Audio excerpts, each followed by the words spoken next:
Look, I'm just gonna be real, guys. With a socio-political movie like this, there was no better excuse to wear this shirt.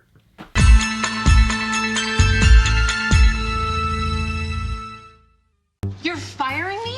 Can you at least let me go at the end of the week? Come on, it's almost Free Lunch Friday. I deserve that meal. Please don't make me call security. Tone Deaf is the newest film by Ricky Bates Jr., the director of Excision and Trash Fire, a film that I loved. It stars Robert Patrick and Amanda Crew, and it tells the story of Olive, a young millennial who has been pretty down on her luck. She just lost her relationship and her job. So she decides to take a weekend away from the city and goes to an Airbnb in the country. What she doesn't realize is that the owner, Harvey, is a baby boomer with an axe to grind.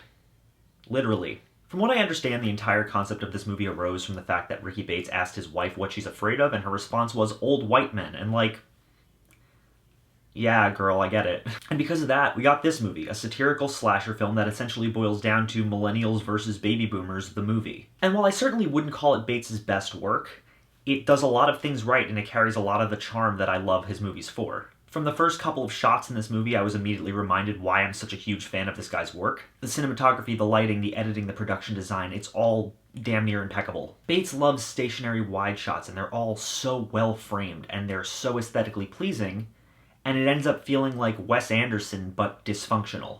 In the fashion of most of his movies, we're thrust into uncomfortable, mean-spirited social situations and forced to just sit there and experience it all firsthand. From Olive's breakup with her shitty deadbeat boyfriend to her inevitable firing by her misogynistic creeper boss, played wonderfully by Ray Santiago, we're just put right in the middle of these uncomfortable situations and then forced to sit there as the characters stare directly into the camera and say the worst possible things that come to their mind. And that's just the beauty of Ricky Bates' style, honestly. That's why his movies have such a distinct charm to them, and I really enjoy them. And I mean, Olive as a character, she kind of sucks. And I don't mean that in a bad way. She's just made to embody the worst elements of millennial culture. There's a certain level of entitlement and lack of respect. But underneath it all, there's a lot of pain. And this is a girl who suffered a really terrible tragedy when she was young, and it's manifested in a certain way and shaped her worldview in a certain way. The same goes for Harvey, who's played brilliantly by Robert Patrick. He's a disconnected old fuck who likes to blame his problems on the younger generation, but he's also suffered tragically, and there's a lot of pain and vulnerability mixed with anger underneath it all, and it really helps to understand his mindset, even if he is batshit fucking crazy. And that's really what I appreciate about this movie. Being a millennial versus boomer argument, it would be really easy for this movie to be reductive and go millennial good, boomer bad. But that's not what this movie does. And don't get me wrong, I hate boomers as much as the next guy, but this movie does such a good job at highlighting the most obnoxious and disconnected elements of both generations, and diving surprisingly deep into the reasoning for that generational divide. And because of that, I'd say this movie works as quality satire. Now, that's not to say I liked everything, and I'll get to my dislikes in a moment, but before I do that, Ray Wise has a small role in this movie, and about 3/4 of the way through, he has a conversation with Olive during an LSD dream. And this man is wonderful. He's so good, and he's a national treasure and should be put in every movie ever, forever. When it comes to dislikes, honestly, most of my issues were just stylistic choices that didn't resonate with me. I could have done without the weird Mind Palace moments from Robert Patrick where we get a really aesthetically beautiful look into his warped psyche, but also those have become kind of a staple of every Ricky Bates movie, so I'm not exactly complaining. They just feel less purposeful in this movie than they did in films like Trash Fire or Excision. Similarly, this movie has a couple of moments where Robert Patrick and Amanda Crew break the fourth wall and look directly into the camera while monologuing about the things they hate about the other generation.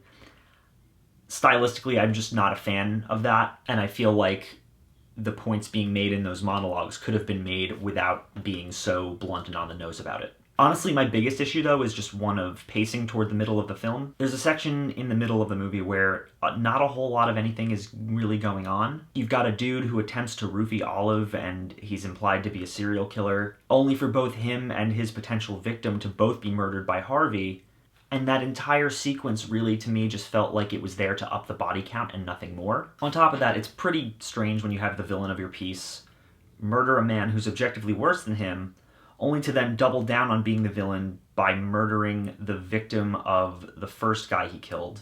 It just felt a little confused and out of place to me, and honestly, if you had taken that out of the movie, I really don't feel it would be any different. Still, all that being said, I definitely enjoyed Tone Deaf. If you asked me to rate Bates' movies up until now, I would say it would go Trashfire, Excision, Tone Deaf, Suburban Gothic. There's a lot to enjoy about this movie, it's just not my favorite of his works. But it's still a really well-constructed piece of slasher satire that came out at a great time socially, and it speaks pretty well in response to the world we're living in. It's mean-spirited, it's funny, and I'm gonna say that Tone Deaf is solid. If you're a fan of Bates' previous works, if you're a boomer who hates millennials, if you're a millennial that hates boomers, check this movie out. You might enjoy it, you might learn something from it. Who knows? It's a fun watch either way. As always, guys, thank you so much for watching. If you like this channel and you want to see more, click down there, like, comment, subscribe. There's a Patreon link down in the description if you want to help donate to this channel, help us grow, develop, make new, better quality content for you all to enjoy. Please consider donating. I would really appreciate it. You could be like these cool people right here. Even $1 would help, and it would really make a difference. Even if you don't, though, guys, I appreciate it anyway, and I will see you all very soon. Is that a tomahawk? Textbook cultural appropriation, man. Jesus.